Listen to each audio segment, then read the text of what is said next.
molestation and its relationship to sacrifice. The question of sacrifice and self-sacrifice is a very interesting one. As I view the nature of man, it seems to me that many times human beings have been engaged in actions which demand the sacrifice of other people. We are constantly engaged in erecting a value system of our own, which we then seek to impose on others of our kind. And in so doing, we violate their particular value mechanism, and we, in essence, sacrifice their values to ours. Or, another way of putting it would be to say that we sacrifice their wills to our will. That would be a sacrifice. But I'm often asked about this question of self-sacrifice, and I'd like to deal with that right now. I will contend that there is no such thing. Not really. A person who says that he is practicing self-sacrifice is actually engaged in massaging his own ego, very definitely. He is seeking, probably, to let you know how important he is and what a great person he is, that he is willing to do certain things that are very difficult and that are obviously costing him a great deal. And he is simply wallowing in self-approval. He's not engaged in a self-sacrificial action. He is simply engaged in an ego-elevating procedure. And this is what happens, I think, in that area.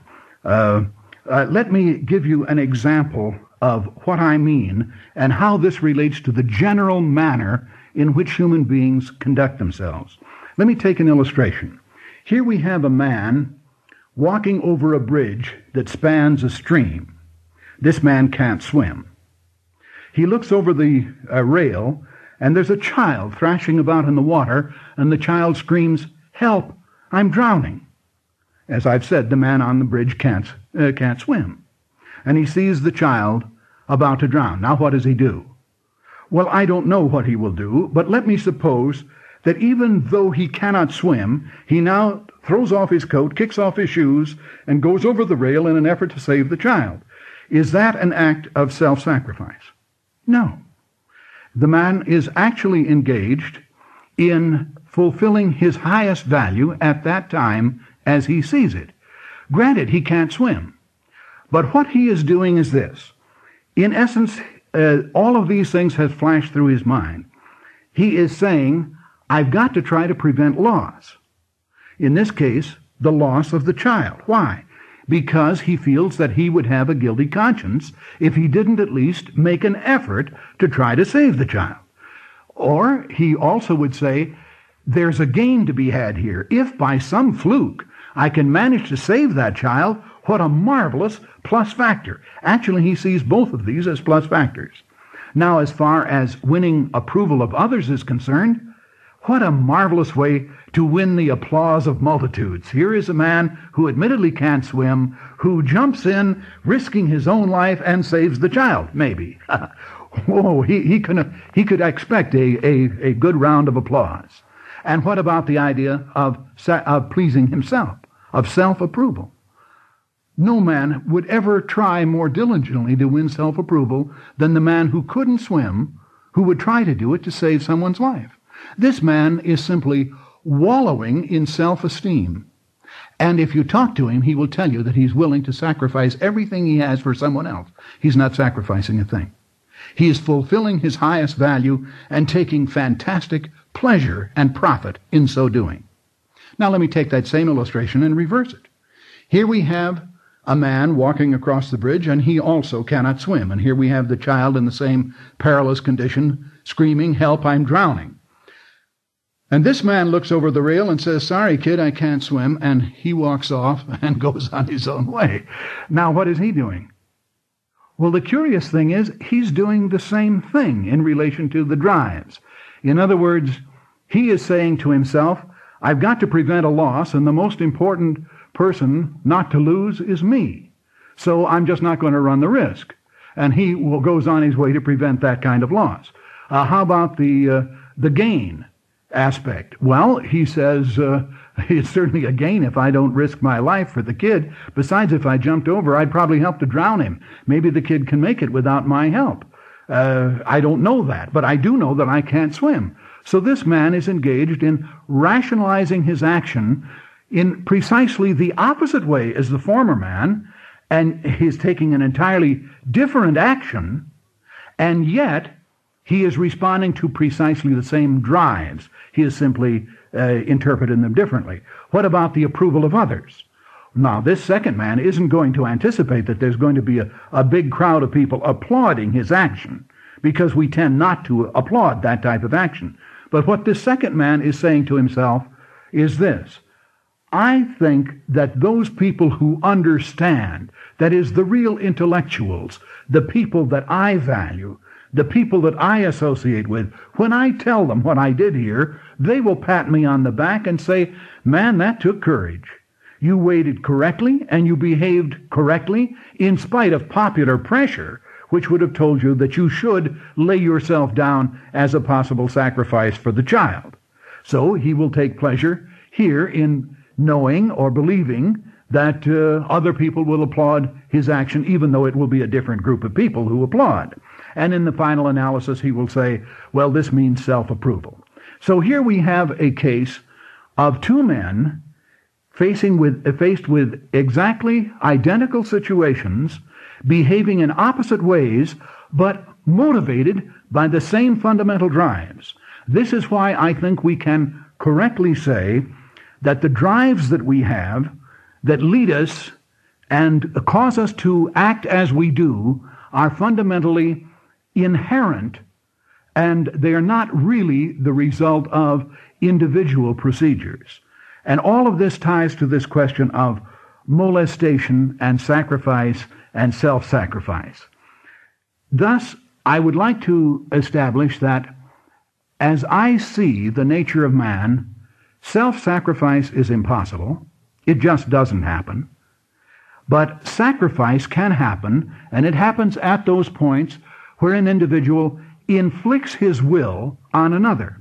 Thus, for instance, the man who decides to walk off and leave the child drowning has not hurt the child. He did not inflict his will on the child. He just didn't help the child. He is not guilty of any action against the child. He is just not a cooperator in helping to save the child. Now, if the man had jumped in and in process had helped to drown the child, then he would have inflicted something on the child, and the child would have been his victim and would have been molested by him, even though the man was trying to help him. Of course, if there was another man who had thrown the child in the first place, that man would have been a prime child molester, and we obviously wouldn't waste much sympathy on him. But the fact would be that an act of molestation would be an act of imposed sacrifice on someone else. Thus, if, and this will be a very difficult point, I think, for some to grasp, if we are talking in terms of a person wanting to kill himself, and we prevent him from killing himself, the act of preventing a person from taking his own life would be an act of molestation. Whereas, if a person does not want to kill himself, but is killed by another, then that is an act of molestation. In other words, molestation, as I'm trying to set it up here in this framework of reference to sacrifice, would be an action wherein the will of a person is violated by the imposition of another party's will, irrespective of the action taken. An action that might be beneficial, but that is imposed, is molestation.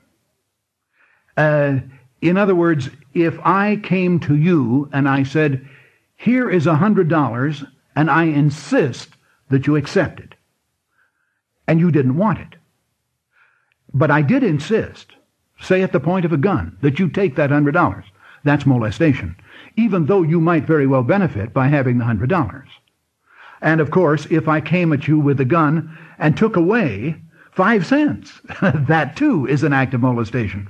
It isn't the action itself, it is the imposition of the will of someone else over your will that causes you to be molested, victimized, and hence a human sacrifice. Now, the thing that we're primarily concerned with here is trying to devise a system for human living that will avoid human sacrifice.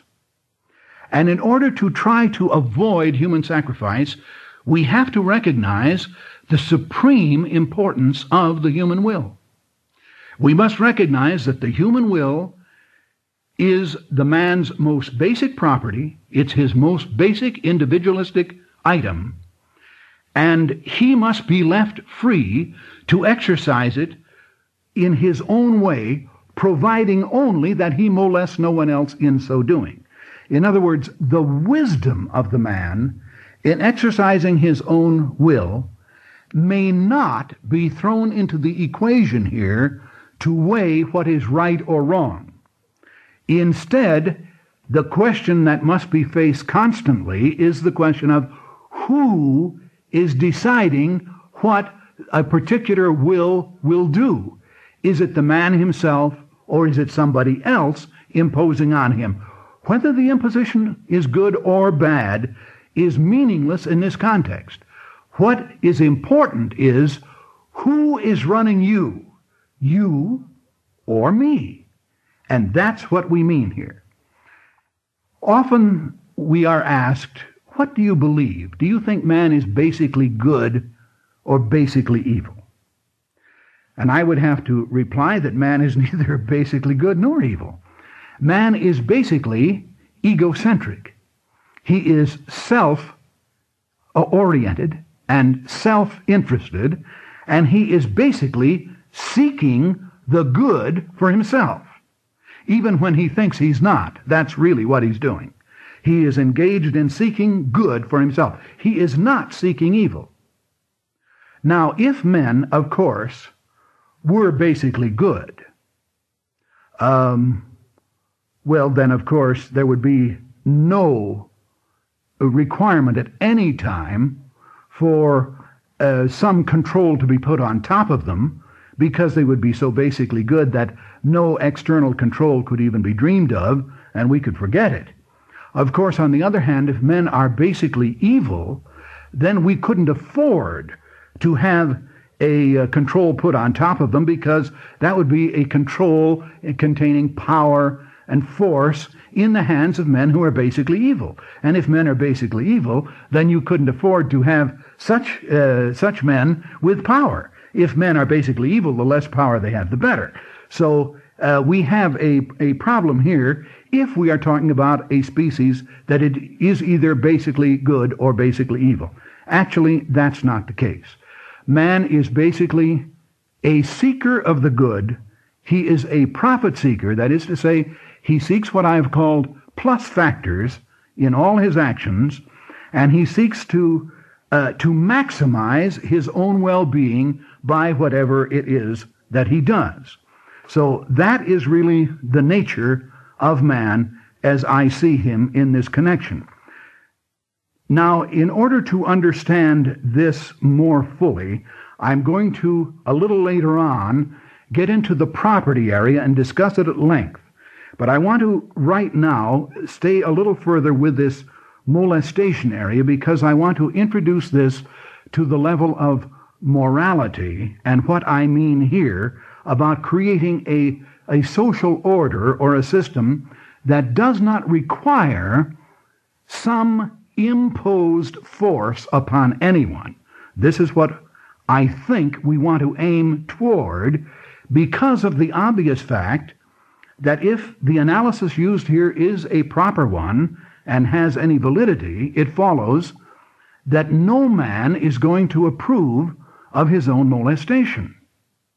Every human being will want to fulfill his own will in the matter, and providing he limits the exercise of his will to himself and to those things that are his, then there is no way that by doing that he could impose on anyone else. And therefore it would be a very good system, if we could devise it, wherein individuals would manage their own affairs and their own lives, providing they didn't have someone else being imposed on them from above, taking away their opportunity to do what they want to with themselves and with what is theirs. So that's what we want to think about. We want to think about a way of doing this that would be successful and meaningful, that would tend to minimize or even hopefully eliminate acts of imposed sacrifice. You see, self-sacrifice I have ruled out by definition. So sacrifice exists, and what we want to do is to create a social system wherein human sacrifice disappears, where nobody is going to sacrifice anybody else ever for any reason.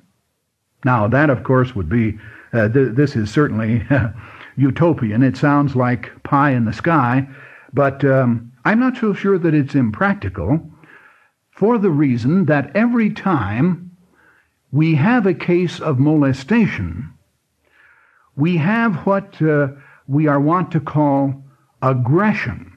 That is, the person who is molested feels himself to be victimized. He feels himself to be the victim of an act of aggression. Now, I know of no scholar who differs on this. Everyone agrees here that the natural result of an act of aggression is frustration. Every person who experiences aggression is frustrated. The reason he's frustrated is because someone else is deciding what he will do, and his own will has been thwarted. So he's frustrated. Now, what does he do as a result of his frustration? The evidence is overwhelming. He commits aggression.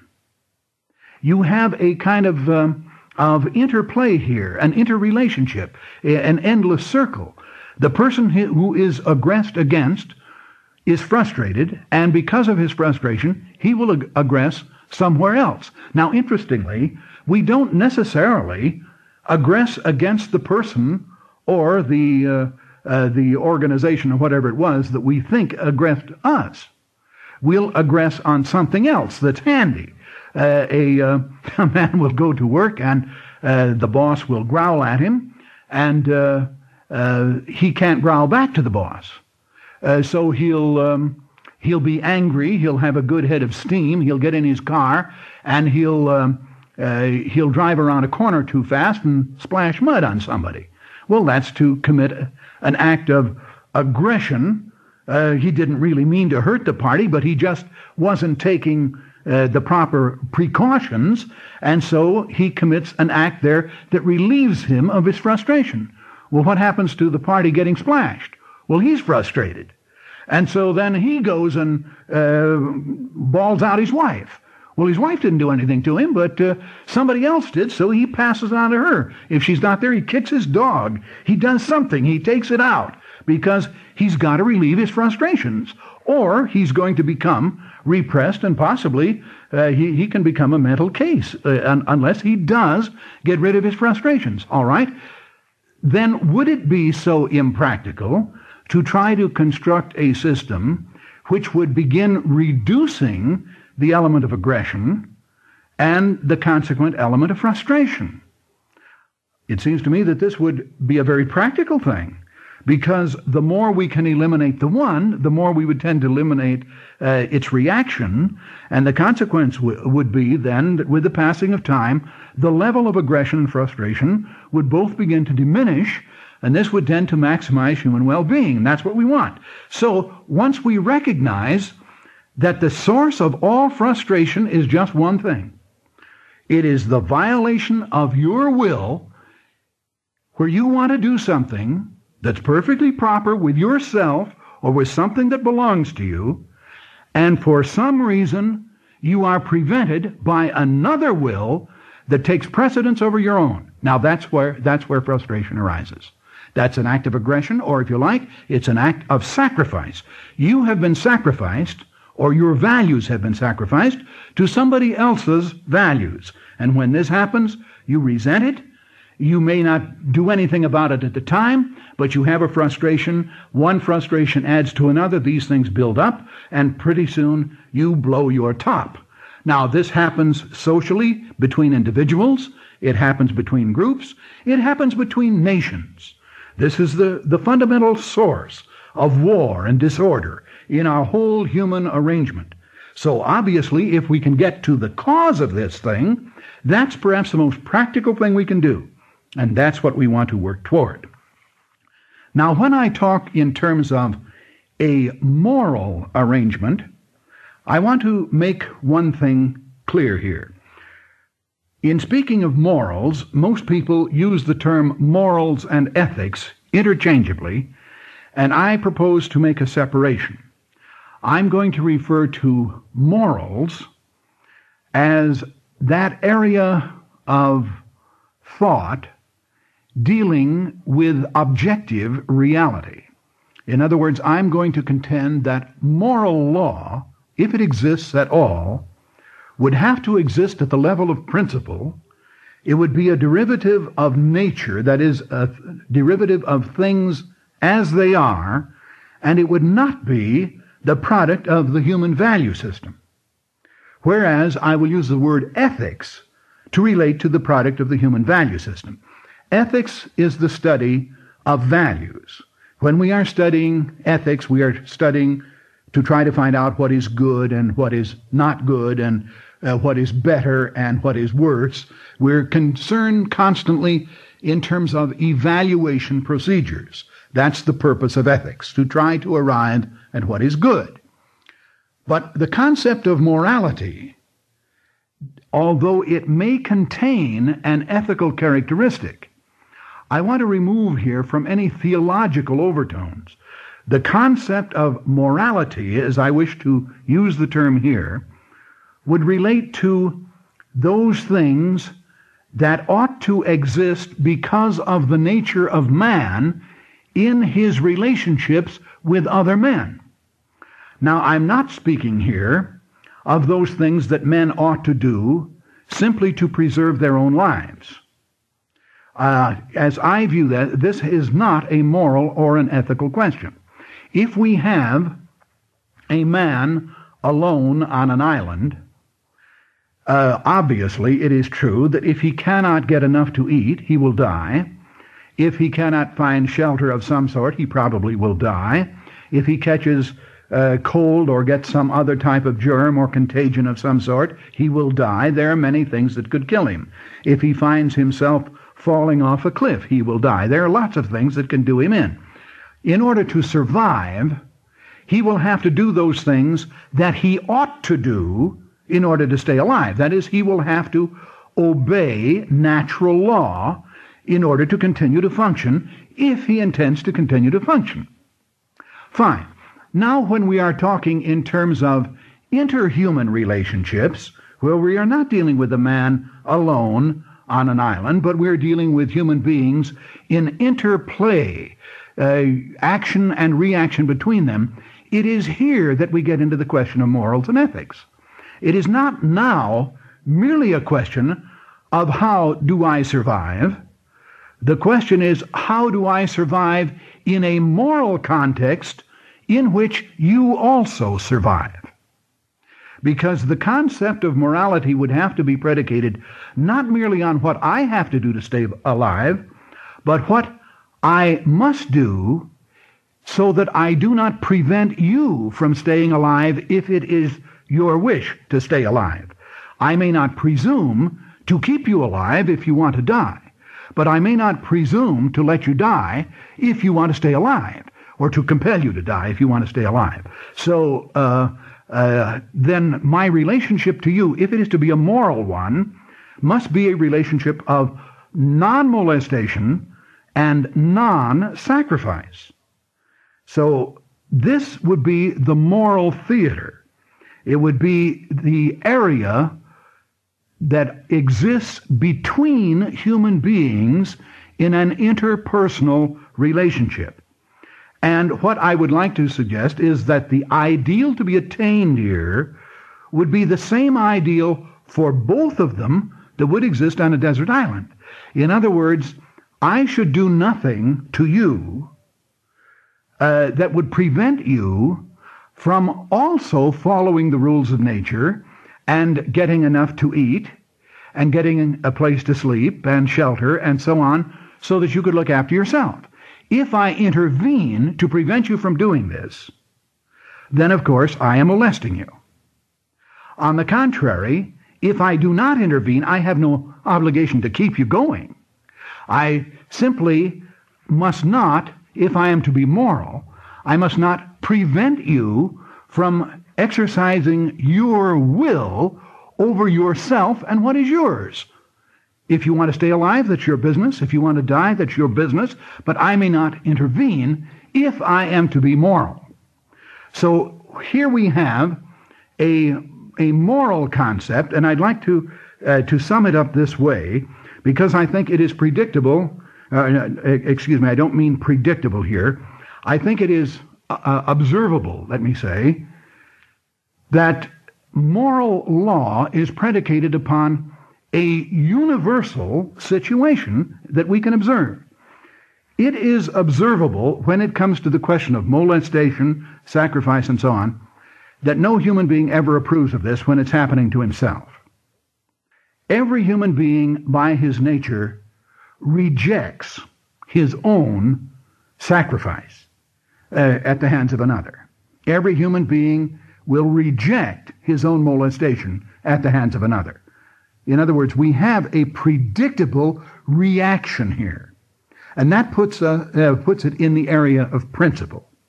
When a principle is a predictable outcome from a specific set of factors, and here we have specific factors that tell us that it doesn't make any difference who the person is, how old he is, or what his race or nationality or religion or condition in life may be. He will not approve of anybody else imposing their will over him and thus sacrificing him or molesting him. So we have a common denominator here from which to reason in an effort to establish a moral relationship. So the moral relationship that I'm talking about would be limited to interhuman relationships, and the ideal would be a human relationship, an interhuman relationship, in which we try to maintain for each one of the persons present the condition that they would have if they were alone. In other words, it is my job to see to it that I do not impinge my will on yours ever for any reason, good, bad, or indifferent. Now, that would be the ideal to arrive at, and that would be the moral law. The moral law would be the law of non-molestation. If we are to live in a world where no molestation occurs of any sort, it will have to be that kind of a world. The kind of a world in which we recognize the absolute right of the other party to mind his own affairs, control his own life, make his own decisions, and act on them in respect to those things that he owns without any interference from me or anyone else for any reason, good, bad, or indifferent. Now, if we can work toward that, and I think we can, then I think we will be doing a very worthwhile thing. And that's what we want to try to do in this course that we're offering. Thanks very much.